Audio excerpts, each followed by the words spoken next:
à l'engagement et l'implication de notre collègue Romain Tinière. Je le remercie vraiment beaucoup sur ce point.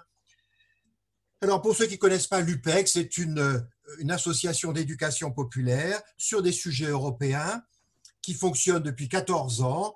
On a réalisé beaucoup de conférences. Nous avons un site sur lequel vous trouvez beaucoup d'informations de toutes sortes, notes de lecture, notes d'actualité, conférences enregistrées, bien sûr. Nous avons choisi pour cette nouvelle conférence de dialoguer sur la question de l'Europe et la santé, ou l'Europe de la santé. Cette épidémie du Covid-19 commencée en Chine en décembre 2019 s'est transformée en une pandémie qui touche le monde entier. Les statistiques du Centre européen de prévention et de contrôle des maladies au 3 novembre de 2020 sont très parlantes. 47 millions de personnes atteintes par ce virus dans le monde et à peu près 10 millions en Europe.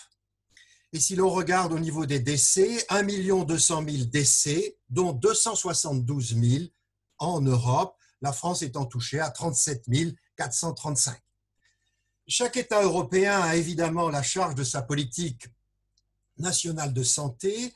En effet, l'Union européenne n'a qu'une compétence subsidiaire sur ces sujets, donc seulement complémentaire des politiques nationales, en vertu de l'article 168 du traité sur le fonctionnement de l'Union européenne. Pour autant, l'Union européenne n'est pas restée inactive face à cette épidémie, malgré tout ce que les responsables politiques ont voulu faire croire. L'Union européenne s'est impliquée. Dans son discours sur l'état de l'Union du 16 septembre dernier, la présidente de la Commission européenne a proposé une Union européenne de la santé en tirant les enseignements de cette crise. Cette pandémie démontre une nouvelle fois l'importance essentielle de la solidarité européenne. L'idée très ancienne d'une Europe de la santé revient dans les réflexions compte tenu des manques révélés par cette pandémie. On peut imaginer des progrès dans ce domaine, retrouver une souveraineté sanitaire en termes de médicaments, amplifier la recherche européenne, construire une solidarité européenne pour le soin des malades, développer une lutte européenne contre le virus. On passerait ainsi d'une Europe et la santé à une Europe de la santé. Pour étudier cette problématique, nous avons fait appel à une collègue, la professeure Estelle Brosset de l'Université d'Aix-Marseille, qui est spécialiste sur ces questions. En effet, elle a beaucoup étudié ces sujets, comme le prouvent ses nombreux travaux scientifiques et ses directions d'ouvrage sur le droit européen et la protection de la santé, mais aussi par les directions de thèse sur ces sujets aussi, bien sûr. Elle connaît bien la faculté de droit de Grenoble, me semble-t-il, puisqu'elle a été de cette faculté de 2005 à 2009. Merci d'avoir accepté de nous entretenir à distance de cette question sur l'Europe de la santé ou l'Europe et la santé. On va d'abord, bien évidemment, vous écouter. Merci encore. Merci, chers collègues, cher Henri, cher Romain. Est-ce que vous m'entendez tous bien? Oui. Et bonjour, bonsoir plutôt à toutes, à tous. Merci d'être présents. Je sais que combien les réunions Zoom se succèdent pour les uns, les unes et les autres, et combien ça peut être finalement fatigant, beaucoup plus fatigant finalement qu'on ne pouvait l'imaginer. Donc, merci de votre présence à cette heure déjà un peu tardive, où certains ont des charges de famille. Je vous propose d'abord d'exposer un certain nombre de points et puis ensuite de laisser place à la discussion. Cher Henri et Romain, n'hésitez pas à me couper si je suis un peu trop longue pour laisser le temps au débat. Je pense que c'est le plus important. Alors, d'abord vous dire que initialement, quand j'ai accepté cette conférence et ce thème de conférence, il me semblait que la tâche n'était pas très difficile parce que, effectivement, comme Henri Oberdorf l'a dit, j'ai eu l'occasion d'écrire sur ce sujet depuis l'attribution d'une chaire Jean Monnet sur le droit européen et la protection de la santé, d'encadrer des thèses, de donner un certain nombre d'enseignements sur ce sujet-là. Et donc, j'étais sur un terrain finalement assez connu. Mais la tâche s'est révélée plus difficile que prévu. D'abord parce que révéler en temps de pandémie, réfléchir, expliquer, révéler en temps de pandémie ce que fait l'Europe en matière de pandémie, je crois qu'il y a là un risque d'indigestion, voire de provocation à l'heure où un certain nombre de nos familles, de nos amis sont parfois atteints du Covid. Ensuite, parce que je vais principalement expliquer ce que sont nos modèles de décision et de gouvernance en la matière et ce que sont nos systèmes juridiques, mais ils sont partout mis en tension, sommés d'une très grande adaptabilité. Et donc, ce que je dis ce soir ne sera peut-être plus totalement vrai demain ou après-demain. Et enfin, parce que vous êtes à distance et enseigner, faire des conférences, expliquer à distance, c'est toujours un peu plus délicat qu'en présentiel. Je débuterai mes propos par 2 remarques préliminaires qui ne doivent pas empêcher le débat, mais simplement pour vous dire d'où je parle. C'est toujours plus simple pour ensuite comprendre finalement mes propos. D'où je parle du point de vue du droit, d'où le sous-titre dans ma conférence. Je vais donc envisager le droit européen de la santé. Mon propos sera celui d'une juriste et donc il sera nécessairement lacunaire et j'espère que chacun, vous pourrez intervenir. Je vais laisser de côté un certain nombre de points qui sont sans doute dans les radars d'un certain nombre d'autres spécialistes de sciences politiques, d'historiens, des économistes, de côté. Par ailleurs, même si pour des raisons de facilité, de commodité, j'ai retenu le terme d'Europe, mon propos sera centré sur l'Union européenne. Je laisserai de côté le Conseil de l'Europe, qui pourtant pourrait être considéré sous l'Europe de la santé, même si à un moment, vous verrez, j'évoquerai ce point. Alors, pour commencer cette conférence, alors attendez, j'essaie de… deux constats liminaires, enfin en tous les cas deux catégories de constats liminaires. Le premier est très simple a priori, mais il me semble utile de le dire. Il est très simple, il est le suivant. La relation entre santé et Europe, c'est pendant de très très nombreuses années, très longues années, a été envisagée plutôt sous le prisme établir le bilan de santé de l'Europe. Quel est l'état de santé de l'Europe? Est-elle atteinte de maladies? Il est vrai que son modèle politique, son droit défie l'entendement. Il est vrai qu'elle a vu se succéder des crises. Et donc, si vous ouvrez la presse ou si vous ouvrez ou si vous faites une recherche par occurrence avec les mots santé et Europe, le premier résultat, ce sont des résultats sur l'état de santé de l'Europe et ses crises. Et c'est effectivement cette première relation, ce premier sens de la relation qui a le plus souvent intéressé les observateurs, qu'ils soient juristes ou non. Combien de maladies ont été pronostiquées à l'endroit de l'Europe? Combien de crises ont été évoquées? Je rappelle que la crise a d'abord une signification médicale.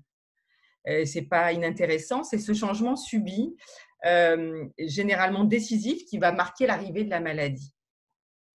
D'ailleurs, dans les premiers jours de l'épidémie, le premier réflexe a été le réflexe de l'État, ce qui a conduit certains observateurs, parmi lesquels on trouve Jacques Delors, à pronostiquer un danger mortel pour la construction européenne. Donc là encore, vous le voyez, la relation s'est établie dans le sens quel est l'état de santé de l'Europe. En sens inverse, si les interrogations finalement sur l'état de santé de l'Europe ont été assez nombreuses, l'intérêt porté à l'autre sens de la relation, c'est-à-dire au rôle de l'Europe en matière de santé, au rôle de l'Europe à propos de nos maux de santé, cette interrogation a été plus rarement envisagée. Il n'a pas été souvent discuté dans une vision d'ensemble, ni dans les écrits francophones, ni même dans les écrits anglophones, dans une vision d'ensemble de ce droit européen de la santé, de cette Europe de la santé. Et lorsque cela a été fait, la discussion prenait un tour très rapidement passionné. L'Europe de la santé ou le droit européen de la santé étant soit nié, soit critiqué. Que viendraient faire, je reprends ici des propos de collègues dans un certain nombre d'articles relatifs à l'unification médicale en matière de santé, que viendrait faire ce droit venu d'ailleurs, dans ce colloque singulier entre le médecin et son patient? Que viendrait faire ce droit supranational à propos d'un pouvoir de police qui est celui de la police sanitaire des États? Je me permets d'aller un peu plus loin dans les slides, mais ne vous en faites pas, je reviendrai. Je me permets de projeter simplement cette image d'une publication qui a d'ailleurs été rééditée par un collègue, Scott Greer, qui a édité cette publication sous l'égide de l'Observatoire social européen. Vous pouvez y avoir accès en ligne. Et vous voyez que le titre veut bien dire, est une trace de l'ambiance finalement pendant des années à propos du droit européen de la santé, de l'Europe de la santé. Tout ce que vous avez toujours voulu savoir sur l'Europe de la santé sans jamais oser le demander. Tout cela, c'était avant, comme l'a bien dit Henri Oberdorf, c'était avant que la Covid-19 arrive dans nos vies. C'était avant cette crise qui est d'abord sanitaire, même si elle est d'autre chose qu'une crise sanitaire. Crise sanitaire qui est une crise sanitaire européenne. Je vous ai mis ici les chiffres qui datent d'hier sur le site du Centre européen de prévention et de contrôle des maladies.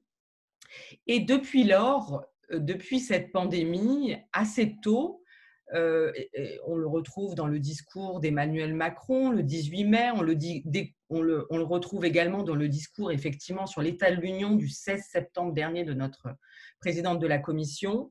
Depuis lors, l'Europe de la santé semble être sur toutes les lèvres, doctrinale comme politique. Elle est appelée de ses vœux et la Commission européenne a d'ailleurs annoncé que le 11 novembre prochain, elle publierait toute une série de propositions relatives à l'Union européenne de la santé. Alors, il faut dire que cette crise, et ça sera la deuxième série de constats liminaires, cette crise a finalement fait apparaître un certain nombre d'éléments qui jusque-là avaient été laissés de côté et qui, sous l'iceberg Covid-19, sont apparus très, très vivement depuis mars dernier. Le premier élément, ce sont ce que j'ai appelé ces communs en matière de santé. Pendant de longues années, lorsque le droit européen de la santé, l'Europe de la santé était critiqué, ce qui était mis en avant, c'est la forte hétérogénéité entre les États européens en matière de santé. Et des exemples très nombreux étaient avancés en appui de ce constat d'hétérogénéité. On pense aux variabilités des dépenses de santé, l'OCDE mettant en avant le fait qu'il y aurait des différences du simple au double en fonction des États de l'Union européenne sur le montant des dépenses de santé, sur les moyennes d'espérance de vie qui témoignent, qui sont en partie liées à notre état, à l'état des systèmes de santé. Mais en contrepoint de ces différences, il y a sans doute autant de communs en matière de santé, autant d'éléments communs. Et cette crise a permis de le mettre à nouveau en lumière. Le premier commun, ce sont les maladies elles-mêmes, ce sont les maladies contagieuses, les pandémies, les panzooties, qui traversent les frontières, qui ne connaissent pas les frontières entre États. J'aime beaucoup cette citation d'Edgar Morin, qui explique cela, qui explique comment ce virus a cheminé de main en main, de souffle en souffle, de toux en salive, et qui prouve bien que la frontière entre États ne joue aucun rôle en la matière. À côté de ce défi relié aux maladies contagieuses, pandémies et panzooties, d'autres défis de santé, défis communs de santé, la lutte contre certaines maladies qui ne sont pas contagieuses mais qui touchent tous les États européens, la lutte contre le cancer, par exemple, et puis des défis de santé plus médias, mais qui sont également communs. Et parmi eux, bien évidemment, c'est d'ailleurs envisagé par le livre blanc Ensemble pour la santé dès 2007, c'est mis en avant de manière très forte dès 2007, c'est le vieillissement de la population européenne qui crée une augmentation des demandes de soins, une augmentation des dépenses en santé qu'il faut partout, pour tous les systèmes de remboursement des soins de santé, digérer. Et puis enfin, un autre commun que l'on trouve sans doute dans les conclusions du Conseil sur les valeurs et principes des systèmes de santé de l'Union européenne, ce sont, ça sera peut-être à discuter, ces valeurs, ces principes communs qui relient nos nos systèmes de santé qui vont de la participation du patient à la décision médicale jusqu'au financement public des services de santé.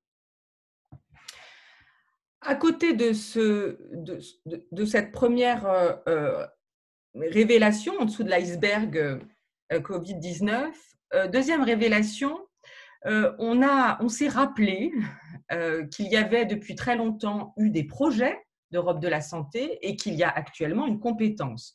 Henri Oberdorf l'a déjà dit, mais je pense que c'est effectivement important. Il y a eu des projets, alors certains l'ont redécouvert parce que c'était un projet passé sous silence pour un grand nombre d'entre nous, le projet de Communauté européenne de la santé, qui date de 1952, donc juste après la création de la Communauté européenne du charbon et de l'acier, sur le modèle de la CECA.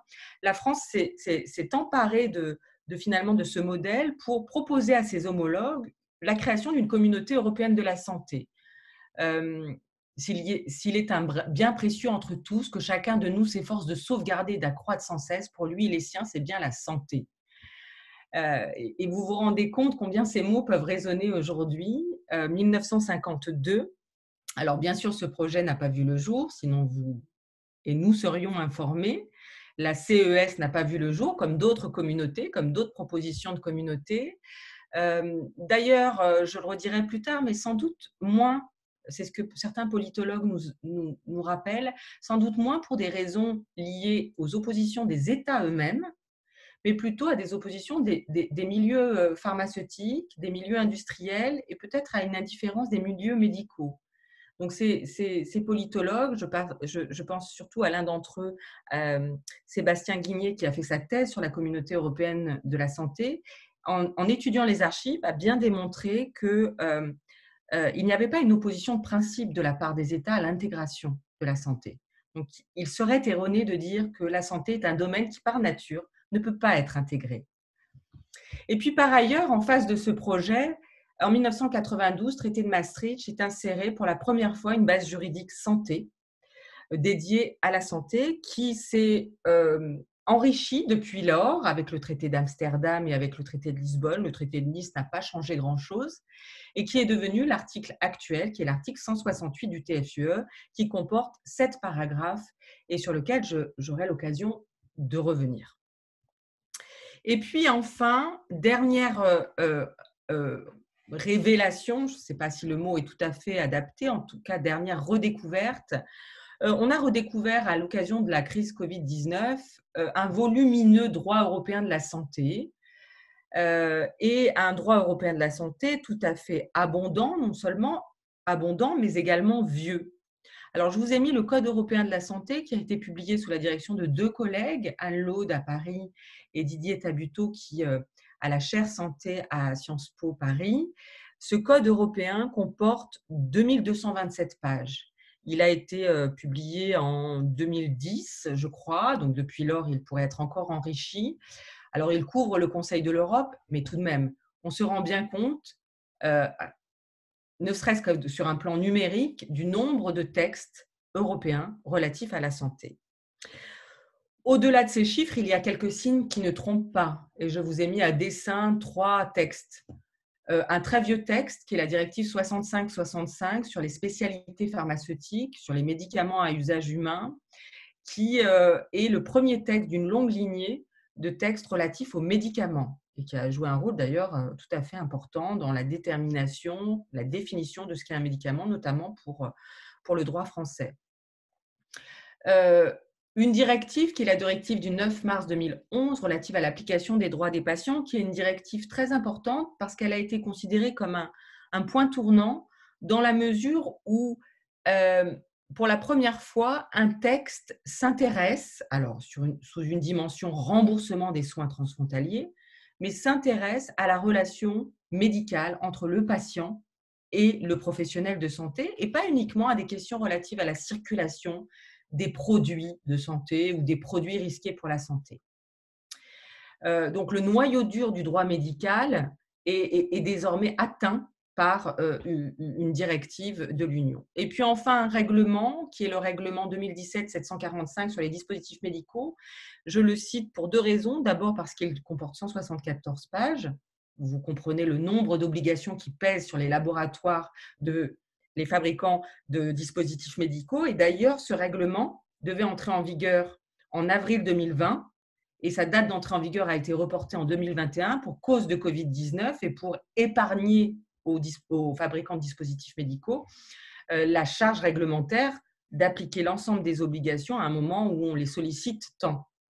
Et pour une autre raison, parce que ce règlement est un règlement de révision de deux directives qui sont des directives prises en 1990 et donc ça signifie qu'on est déjà dans un processus de révision, ce qui signifie bien que nous n'en sommes pas à la première génération de droit européen, de droit de l'Union européenne de la santé. On pourrait nourrir ces textes par d'autres textes, par des abondants textes pris en matière de Covid. Si vous allez sur le site Eurlex et que vous accédez via la bannière Covid-19, il y a une bannière Covid-19 qui vous permet d'accéder aux textes de l'Union en matière de Covid-19. Ces textes sont rangés par catégorie. La première catégorie est une catégorie intitulée Santé publique, qui répertorie l'ensemble des textes pris en la matière. Et à l'heure d'hier, vous trouvez 120 textes. Alors, sur des questions très diverses, vous le voyez, la coopération transfrontalière en matière de soins de santé, les professionnels de santé, les dispositifs médicaux, les essais cliniques, sous des formes très différentes, des lignes directrices, des orientations, des règlements, mais un nombre tout à fait substantiel de textes sur lesquels on va revenir. Alors, pourquoi, dès lors, appeler de ses voeux une Europe de la santé ? Pourquoi ce contraste saisissant entre des projets qui semblent désormais sur l'agenda politique et ce que l'on a découvert sous l'iceberg Covid-19, à la fois ce droit abondant et puis cette compétence et puis ces projets qui, pour certains, sont très anciens. Pourquoi ce contraste saisissant entre ce qui est répété, l'Europe ne peut pas faire beaucoup, n'attendez pas d'elle ce qu'elle ne peut pas donner, et puis ce que l'on voit au plan juridique en tant qu'observateur du droit. Non pas du peu, mais au contraire de l'abondant. À mon sens, la raison, au-delà des lacunes médiatiques sur lesquelles on pourrait revenir pour tous les domaines, tient à la structure du droit européen de la santé, à la structure de l'Union européenne de la santé. Cette structure est en désordre. La protection de la santé est envisagée dans l'Union de plusieurs manières, ce qui ne rend pas la lecture facile. Et ça sera mon premier point. Je pense que la crise du Covid-19 ne fait qu'illustrer ce qu'est le droit de l'Union européenne de la santé, un droit tout à fait hétérogène. Ça n'est pas l'apanage de la santé, mais c'est le cas pour la santé. En plus, je pense que la crise du Covid-19 n'est pas simplement intéressante par ce qu'elle révèle, mais sans doute aussi par ce qu'elle enclenche.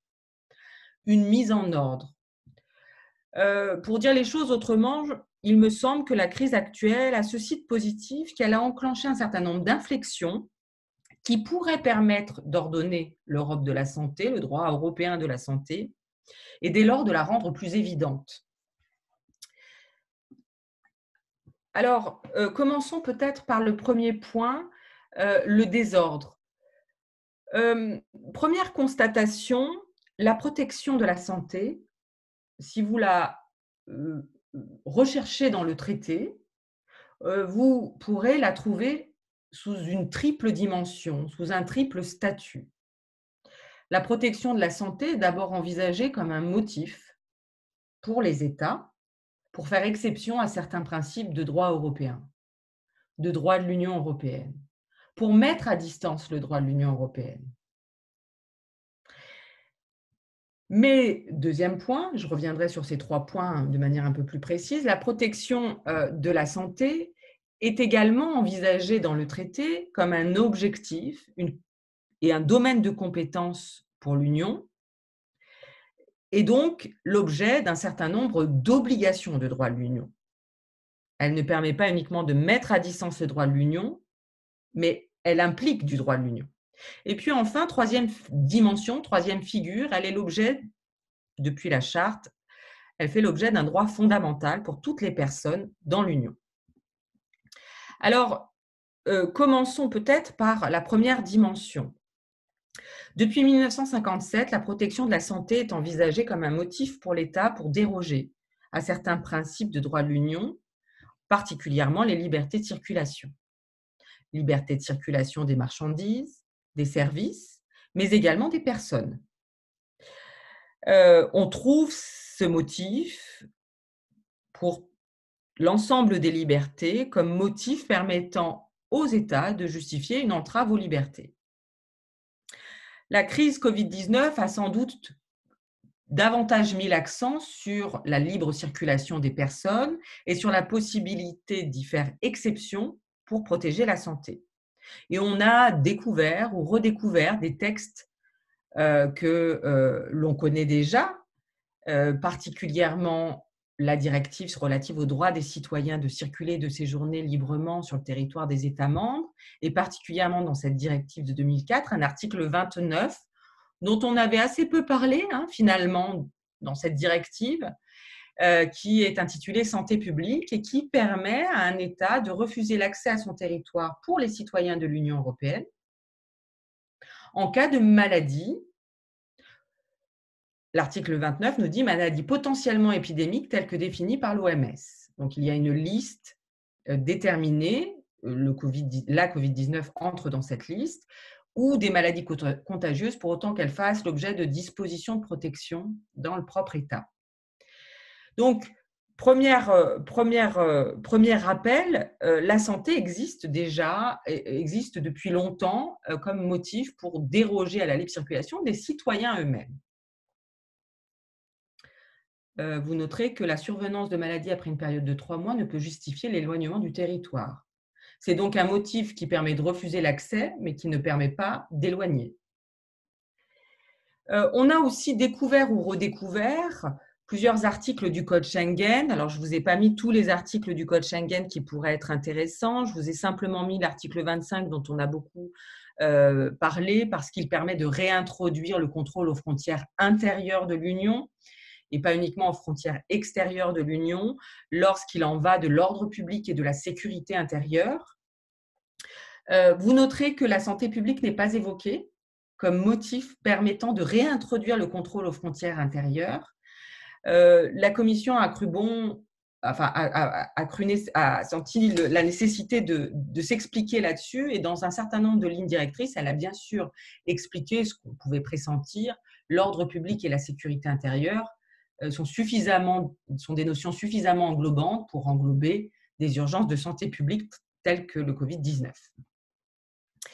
On retrouve aussi ce motif de dérogation, ce motif d'exception pour le respect des droits fondamentaux. La Charte des droits fondamentaux permet de limiter l'exercice d'un certain nombre de droits et de libertés, et tous autant que nous sommes, nous le vivons actuellement, d'un certain nombre de droits et de libertés pour répondre à des objectifs d'intérêt général, parmi lesquels, même si la Charte ne le dit pas, bien évidemment, on trouve la protection contre un virus contagieux.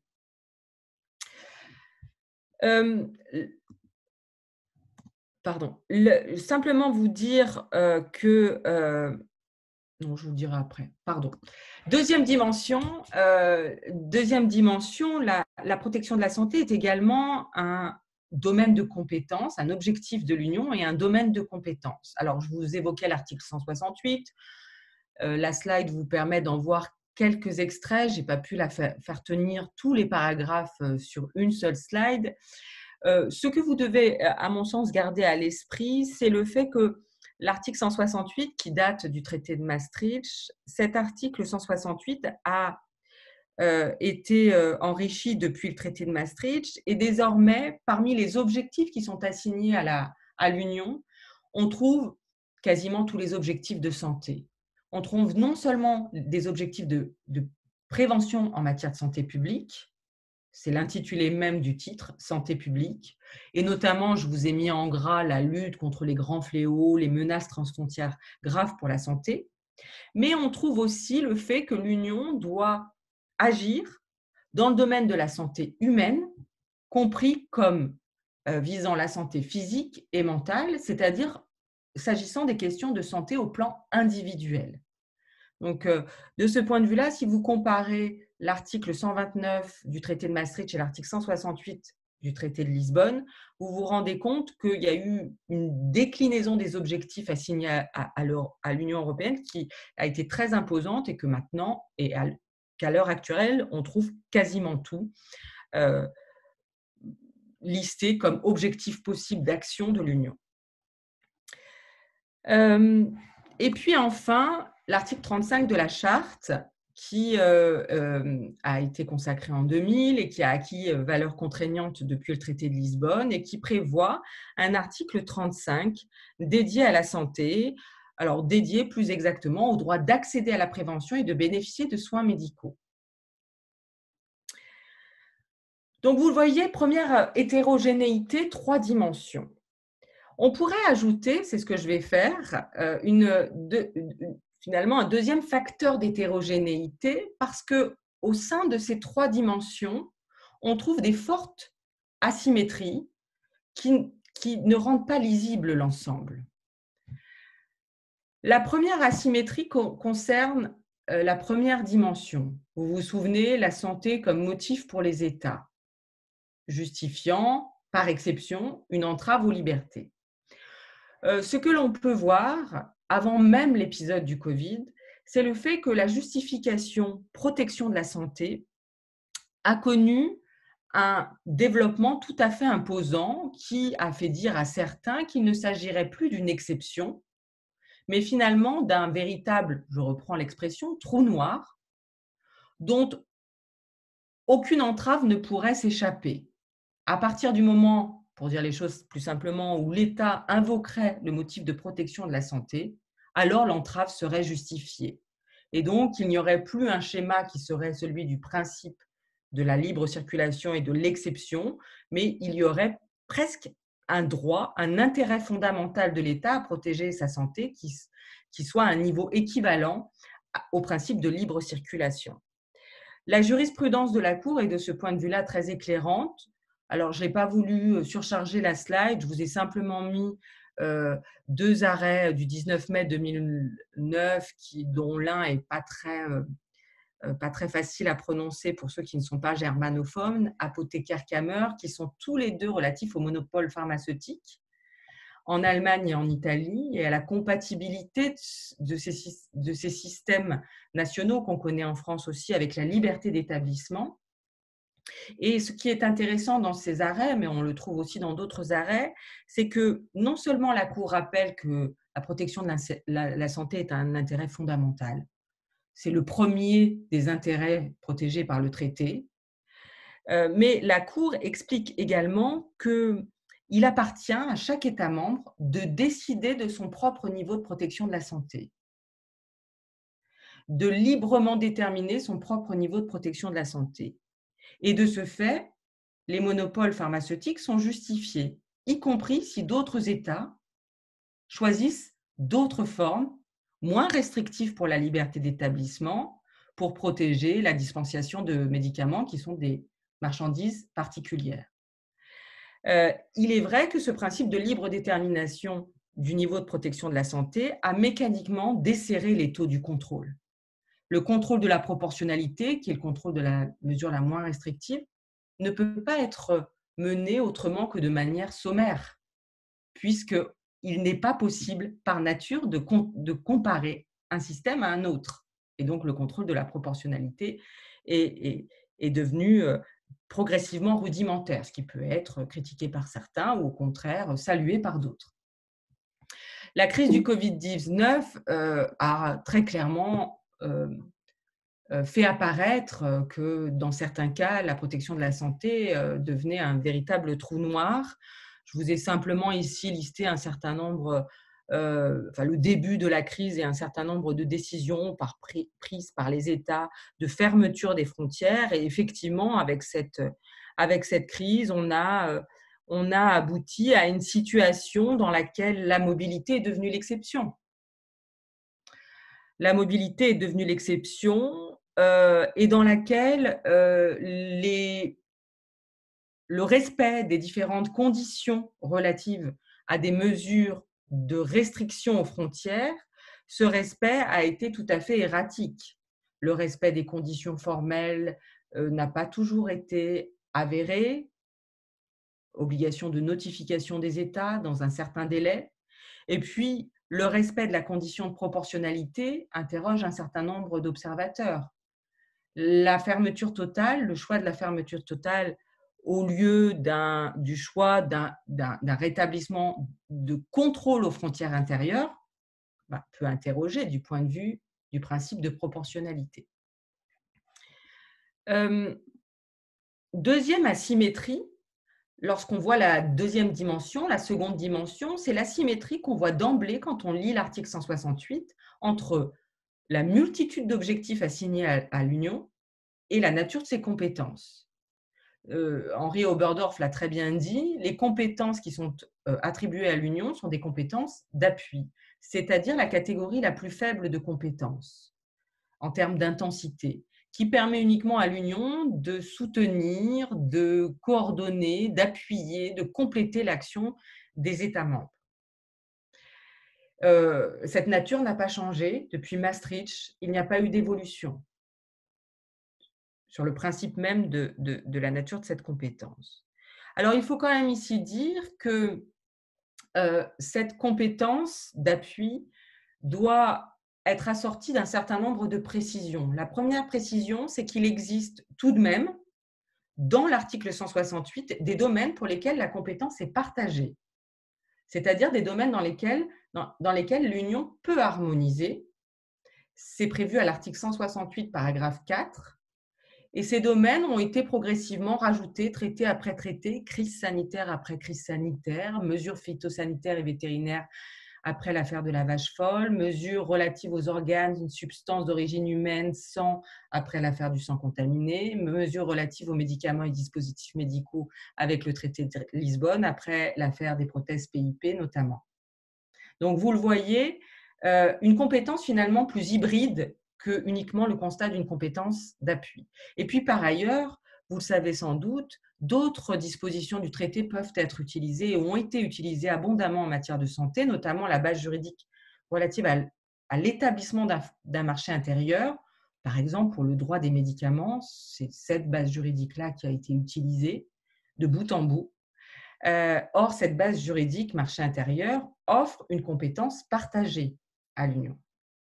Et puis enfin, ne pas oublier que la compétence d'appui ne permet pas à l'Union d'harmoniser, mais elle permet à l'Union d'adopter des actes juridiquement contraignants.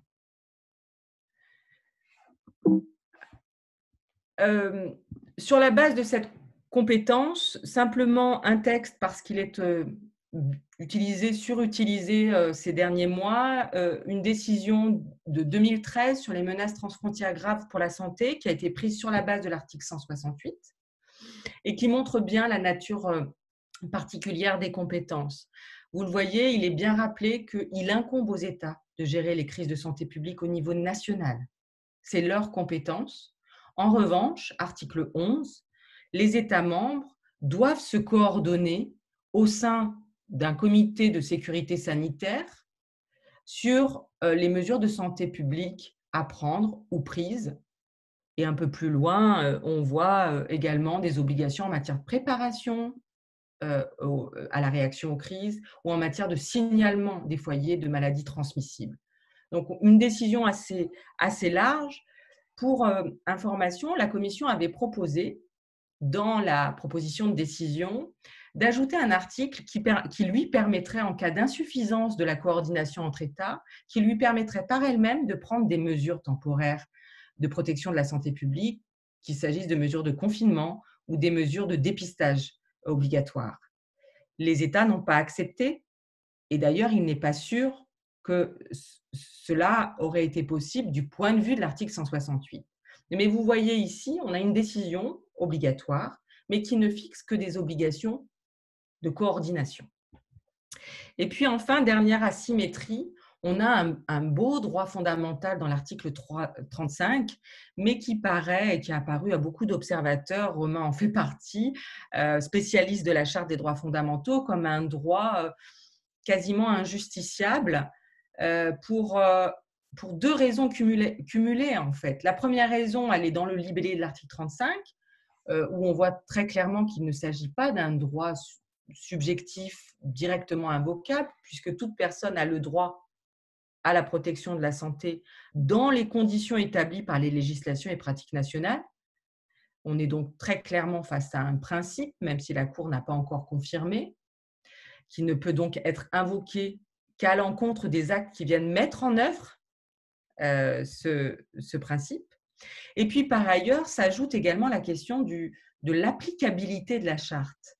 Je vous ai mis un extrait d'une ordonnance parce qu'elle porte sur la vaccination obligatoire et qu'on y sera peut-être dans quelques mois, on peut en tout cas l'espérer, qui porte sur la vaccination obligatoire où la Cour a considéré que la charte n'était pas applicable.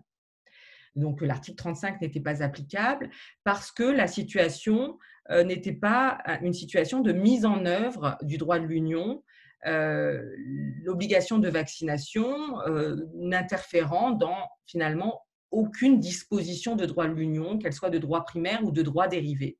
Donc, la charte ne peut pas être utilisée. Il avait été invoqué l'article 35 de manière assez habile, je trouve, puisque c'était le droit à la prévention en matière de santé.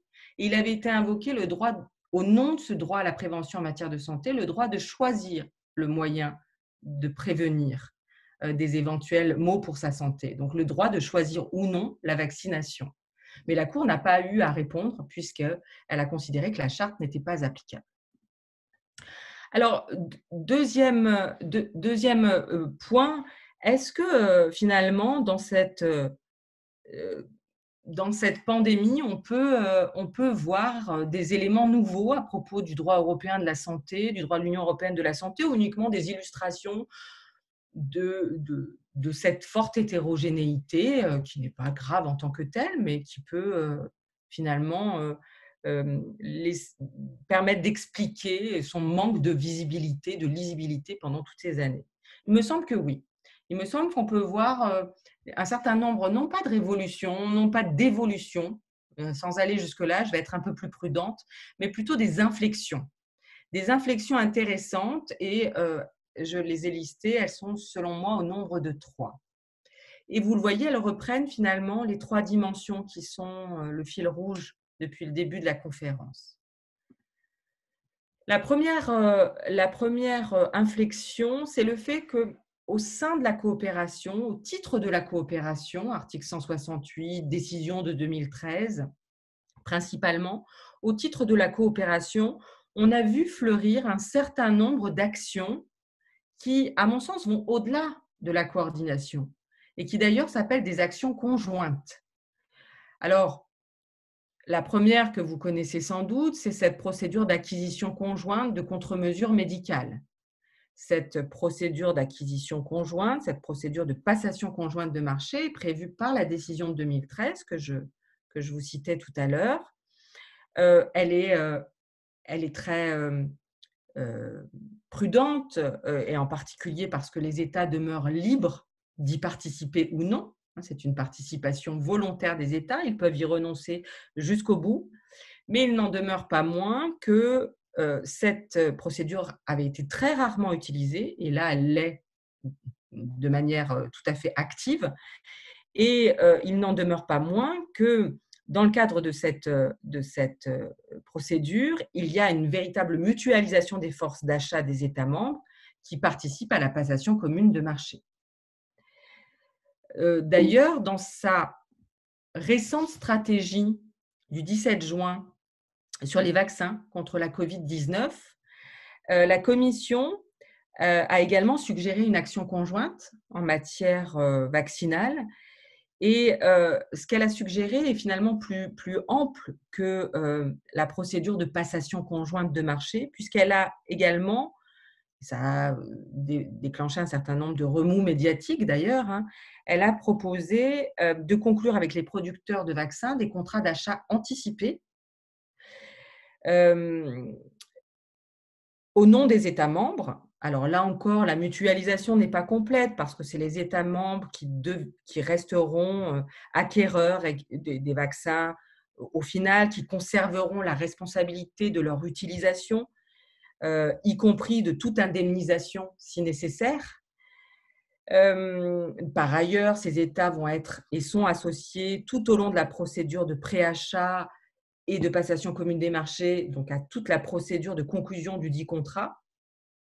Mais il n'en reste pas moins que les vaccins sont préachetés par l'Union, financés par un instrument commun qui est l'instrument d'aide d'urgence, et que et si ces vaccins deviennent disponibles, espérons-le, les États membres pourront l'acquérir directement auprès du producteur, selon une clé de distribution qui est dans le contrat et au prix du contrat.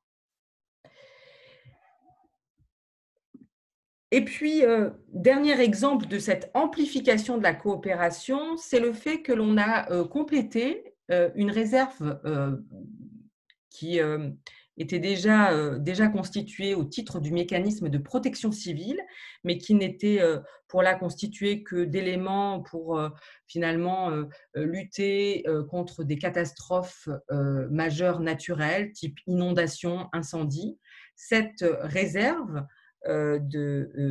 d'équipement a été complétée, vous le voyez, par la voie d'une décision le 19 mars, par du matériel médical, par un arsenal médical, respirateurs, équipements de protection individuels, masques, vaccins, matériel de laboratoire. Là encore, la réserve est entièrement financée par le budget de l'Union et c'est à la Commission qu'il revient de gérer la distribution de cette réserve.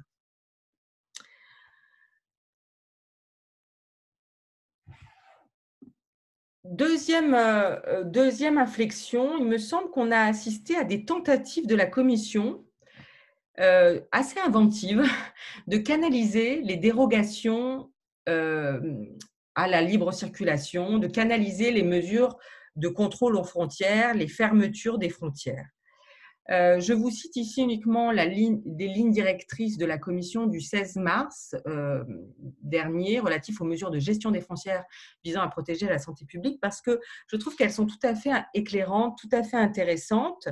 La Commission alors rappelle les conditions applicables aux États lorsqu'ils utilisent l'exception et en particulier le fait qu'elles doivent être dûment motivées, qu'elles doivent être proportionnées, qu'elle demande la levée des interdictions d'exportation des médicaments, l'interdiction de la constitution de stocks par anticipation dans un certain nombre d'États. Donc, un certain nombre de pratiques nationales ont été condamnées par la Commission au titre de la proportionnalité dans ces lignes directrices. Mais au-delà de cela, la Commission rappelle que ces mesures doivent être compatibles, je cite, avec l'esprit de solidarité, ce qu'on n'avait pas vu apparaître jusque-là. On parlait de proportionnalité, mais pas de solidarité. Et que pour être compatible avec l'esprit de solidarité, elles ne doivent pas compromettre l'approvisionnement en biens de première nécessité, en biens essentiels. On voit ici apparaître la figure de la nécessaire disponibilité de biens essentiels.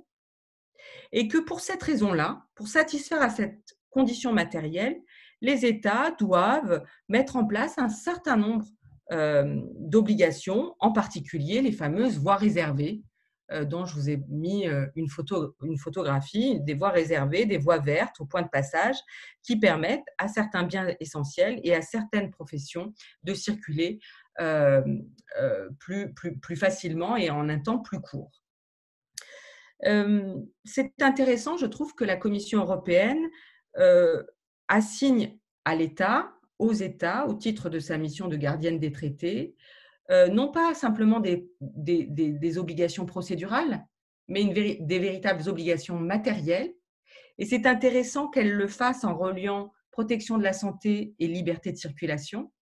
Et c'est aussi intéressant qu'elle le fasse de manière non frontale, avec des lignes directrices, avec des termes esprit de solidarité qui sont finalement plutôt à viser d'emporter la conviction plutôt que de rappeler qu'elle a pour mission de garder les traités et d'appliquer le principe de proportionnalité.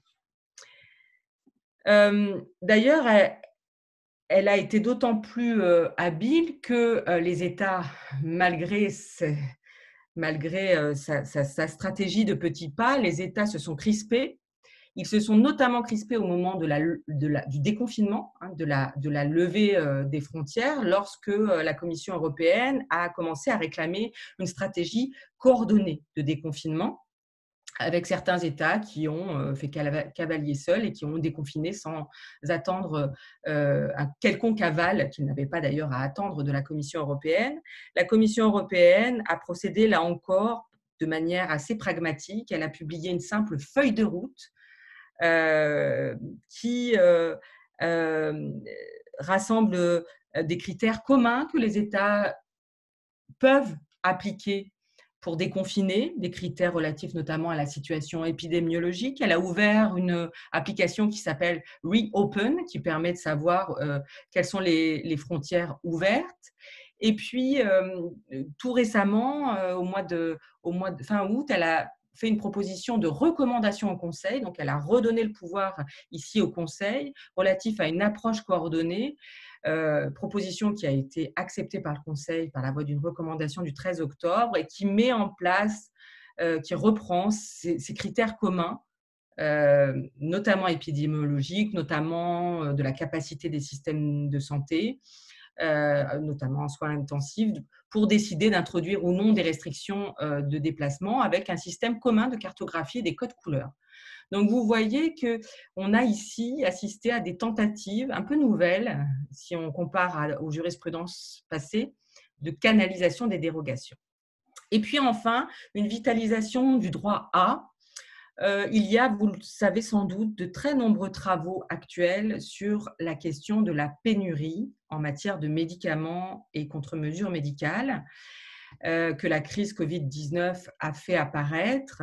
Je vous cite la résolution du Parlement européen du 17 septembre dernier sur ce sujet, qui fait un constat assez implacable. 80% des ingrédients pharmaceutiques proviennent de l'Inde et de la Chine, 40% des médicaments finis proviennent de ces deux destinations également, et qui appelle donc à une relocalisation de l'approvisionnement, une souveraineté sanitaire de l'Union européenne, que l'on retrouve dans la proposition de la Commission pour un nouveau programme Union européenne pour la santé, que l'on retrouve dans la proposition stratégie pharmaceutique qui est soumise à consultation électronique là, pendant quelques temps, et dont le premier point est celui de lutter contre la dépendance de l'Union dans le domaine pharmaceutique, ou que l'on retrouve aussi dans les propositions de création d'une nouvelle agence de recherche et de développement biomédical. Certes, tous ces travaux portent très clairement sur la pénurie en médicaments et avec en ligne de fond la problématique de la souveraineté sanitaire de l'Union. Mais il me semble que, de manière liée, ces travaux ont pour vocation à faire émerger, alors non pas de manière théorique, non pas de manière juridictionnelle, mais de manière concrète, à faire émerger un droit d'accès aux médicaments, un droit d'accès aux vaccins, un droit d'accès aux contre-mesures médicales qui est un élément, un fragment du droit à la protection en matière de santé. Une initiative citoyenne vient d'être enregistrée par la Commission européenne qui porte précisément sur le droit d'accès à un prix abordable aux vaccins dans l'Union. Et puis, au-delà de ces travaux, il faut ici dire que l'article 35 ne servira peut-être pas à rien. Il faudra suivre l'évolution. Et en particulier, je pense surtout à une potentialité qui nous provient du Conseil de l'Europe et en particulier de la Charte sociale européenne. Je vous avais dit que je vous en dirais un mot. Il y a dans la Charte sociale européenne un article 11, droit à la protection de la santé, qui est largement interprété par le Comité européen des droits sociaux, qui n'est pas un juge en tant que tel, mais qui adresse des recommandations nombreuses aux États parties à la Charte sociale européenne et qui finalement a permis de donner corps au droit à la protection à la santé sous une forme d'obligations assez nombreuses, d'obligations positives que doivent remplir les États. Or, au printemps dernier, elle a déjà publié une observation, il a déjà publié une observation, ce Comité européen des droits sociaux, sur le droit à la protection de la santé en temps de pandémie, dans laquelle le comité réexplique les obligations qui pèsent sur les États au titre de l'article 11 et dit qu'il suivra de manière particulièrement rigoureuse les actions des États au regard de cet article. Or, la charte, les explications de la charte nous disent que l'article 35 doit être interprété sur la base de l'article 11 de la Charte sociale européenne. Donc, vous le voyez, il peut ici y avoir un certain nombre d'éléments qui pourraient, peut-être, à l'occasion d'une question préjudicielle, se sédimenter. Alors, pour conclure, j'espère ne pas avoir été trop longue, pour conclure, à mon sens, ces inflexions ne suppriment pas, au contraire, ces inflexions ne suppriment pas le débat sur la nécessité ou non d'une évolution de l'Union européenne de la santé, du droit de l'Union européenne de la santé. Et ce débat, je pense qu'on risque de l'avoir d'ici peu, pas tout de suite. J'aime beaucoup l'expression de Charles Michel qui nous dit « le débat n'est pas encore institutionnel. Quand la maison brûle, on ne s'occupe pas de la facture d'eau. » Mais il viendra assez rapidement. Et je trouve que ce qui est intéressant de rappeler, c'est de dire que chaque crise sanitaire, qui était pourtant moins implacable que celle que l'on vit actuellement, chaque crise sanitaire a débouché dans les traités de révision du traité de Maastricht sur des modifications de l'article 168. Donc, on pourrait très bien imaginer, et ce d'autant plus pour cette crise, que cela soit le cas. La crise de la vache folle a précisément déclenché au moment du traité d'Amsterdam l'accord des États pour transférer les mesures vétérinaires et phytosanitaires ayant une dimension de santé publique, pour les transformer en compétences partagées alors qu'elles étaient en compétences d'appui jusque-là. Ne pourrait-on pas imaginer que pour la lutte contre les pandémies, il en soit ainsi, qu'elles soient par exception des compétences partagées, étant donné qu'il s'agit incontestablement, si on reprend les termes du traité, d'un enjeu commun de sécurité. Alors, cela ne supprimera pas les débats sur la révision, le mode de révision, révision simplifiée ou non, est-ce qu'on peut modifier la nature des compétences par une révision simplifiée, et puis dans tous les cas, il faut l'unanimité. Mais je pense qu'il y a là un premier objet de débat intéressant. Le deuxième débat, c'est le débat sur les moyens. La nature des compétences ne changera pas tout, même si la Commission obtient la possibilité de prendre des mesures de confinement ou des mesures de dépistage obligatoires, ça ne changera pas tout. Ce qui est le nerf de la guerre, on le sait d'autant plus en ce moment, ce sont les moyens d'action, et en particulier les moyens matériels.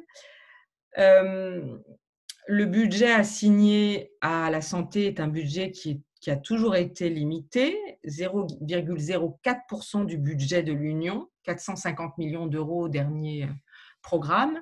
La Commission et le Parlement signent pour un budget de 9,4 milliards d'euros, ce qui ferait une multiplication par 23, ce qui serait tout à fait substantiel. Mais le Conseil, qui s'est déjà exprimé en partie là-dessus, a réduit le budget à 1,7.